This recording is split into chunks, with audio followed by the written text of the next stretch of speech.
कक्षा दसम के भैया बहनों को शुभाशीष। प्रिय भैया बहनों, आज हम सब कवि बिहारी के भक्ति के दोहों का अर्थ समझेंगे। आप सभी जानते हैं कि कवि बिहारी बड़े ही प्रखर बुद्धि वाले थे और इनकी एकमात्र रचना बिहारी सतसई और बिहारी सतसई के कारण ही यह हिंदी साहित्य के जगत में अमरत्व को इन्होंने प्राप्त कर लिया। बिहारी के संदर्भ में कहा गया है कि बिहारी ने गागर में सागर भर दिया। गागर में सागर भरना एक मुहावरा भी है और बिहारी के संदर्भ में यह बड़ा ही प्रचलित है। तो गागर में सागर भरने का अर्थ होता है थोड़े में बहुत अधिक कह देना।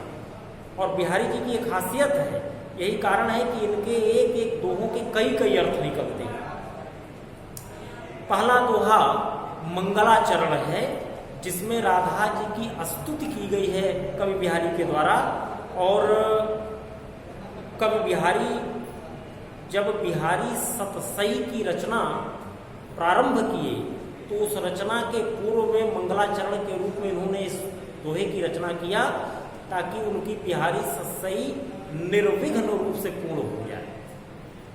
दोहा है, मेरी भव बाधा हरो राधा नागर सोए, जा तन की झाई परे श्याम हरित दूत। प्रिय भैया बहनों, इस दोहे में राधा जी की उपासना की गई है। कवि बिहारी कहते हैं मेरी भव बाधा, भव बाधा माने सांसारिक बाधा। राधा नागर सोए, नागर माने चतुर। हे चतुराधिके जी, आप मेरी सांसारिक बाधाओं को हर लीजिए, उसका हरण कर लीजिए।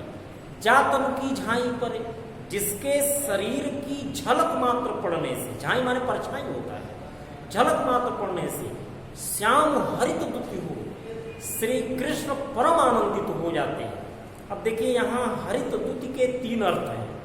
हरित दुत माने प्रसन्न होना, हरित दुति माने हरे रंग का हो जाना, और हरित दुति माने जिसकी कांति हर ली गई हो। कांति माने चमक, जिसकी कांति हर ली गई हो, जो द्युतिहीन हो गया हो। श्याम के भी तीन अर्थ निकलते हैं। श्याम माने भगवान श्री कृष्ण, श्याम माने काला, और श्याम माने पाप भी होता है। इसी से इसके अर्थ भी कई निकलते हैं। अर्थ क्रमांक 2, पहला अर्थ समझ में आ गया। आप चाहें तो दूसरी लाइन से अर्थ लिख सकते हैं, जातन की झाई परे श्याम हरित दुति हो, जिसके शरीर की झलक मात्र पड़ने से भगवान श्री कृष्ण परम आनंदित हो जाते हैं। ऐसी चतुराधिके जी, आप मेरी सांसारिक बाधाओं को हर लीजिए। अब दूसरा अर्थ इसका क्या निकलता है? जातन की झाई परे श्याम हरित दुति हो, मैंने कहा हरित दुत माने प्रसन्न होना, हरित दुत माने हरा हो जाना, हरे रंग का हो जाना। राधा जी गौर वर्ण की है, भगवान श्री कृष्ण श्याम वर्ण के हैं। तो गौर वर्ण को आप देखते हैं पीत वर्ण से प्रदर्शित किया जाता है, श्याम वर्ण को नील वर्ण से प्रदर्शित किया जाता है। तो जब राधा जी भगवान श्री कृष्ण के बगल में खड़ी होती हैं तो राधा जी के शरीर से पीले रंग का प्रकाश भगवान श्री कृष्ण के नीले रंग के शरीर पर पड़ता है, और जब पीले रंग का प्रकाश नीले रंग पर पड़ता है तो नीला रंग हरे रंग में परिवर्तित हो जाता है। कहने का तात्पर्य है कि जिसके शरीर की पीतिमा भगवान श्री कृष्ण के शरीर की नीलिमा पर पड़कर हरितिमा में परिवर्तित हो जाती है, ऐसी चतुराधिके जी, आप मेरी सांसारिक बाधाओं को हर लीजिए। मैंने कहा श्याम माने पाप भी होता है, और हरित दुत माने हरण हो जाना, नष्ट हो जाना। जिसके शरीर की झलक मात्र पड़ने से, ज्योति मात्र पड़ने से मन में उठने वाले समस्त पाप विनष्ट हो जाते हैं, हृदय प्रकाशवान हो जाता है। ऐसी चतुराधिके जी, आप मेरी सांसारिक बाधाओं को हर लीजिए। इसका एक और भी अर्थ निकलता है, अर्थ क्रमांक 4 आयुर्वेदिक अर्थ निकलता है। झाई चेहरे का एक रोग है, चेहरे पर काले काले धब्बे पड़ जाते हैं, उसको झाई रोग कहते हैं। यह त्वचा रोग है और इसमें 3 बातें आई हैं।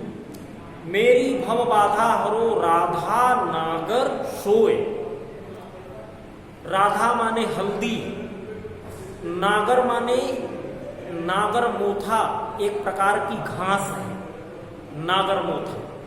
और सोए माने सोआ, जो जो साग में पड़ता है, बड़ा ही सुगंधित होता है सोआ। तो हल्दी, नागर मोथा और सोए का लेपन अगर किया जाए चेहरे पर तो झाई नामक रोग समाप्त हो जाता है। तो कवि बिहारी कह रहे हैं कि हे चतुराधिके जी, जिस प्रकार से हल्दी, नागर मोथा और सोए के लेपन से झाई नामक रोग समाप्त हो जाता है, उसी प्रकार आप मेरी समस्त सांसारिक बाधाओं को हर लीजिए, उसे विनष्ट कर दीजिए। प्रिय भैया बहनों, निश्चित रूप से ये सभी अर्थ आपके समझ में आए होंगे। इसको आप कॉपी में अवश्य नोट कर लीजिएगा। यहाँ शब्दार्थ लिखा हुआ है, शब्दार्थ भी आप नोट करके याद कर लेंगे। काव्यगत सौंदर्य, भाषा ब्रज, रस श्रृंगार एवं भक्ति, दो रस है। गुण माधुर्य है और प्रसाद, दो गुण भी इसमें है। छंद दोहा है। अलंकार में अनुप्रास एवं श्लेष, यह दोहा श्लेष अलंकार का बहुत ही अच्छा उदाहरण है। इसलिए मैं आपसे आग्रह करता हूं कि अर्थ के साथ साथ आप दोहे को भी याद कर लीजिए। यह श्लेष अलंकार का बहुत अच्छा उदाहरण है। दूसरा दोहा हम लोग कल पढ़ेंगे। धन्यवाद।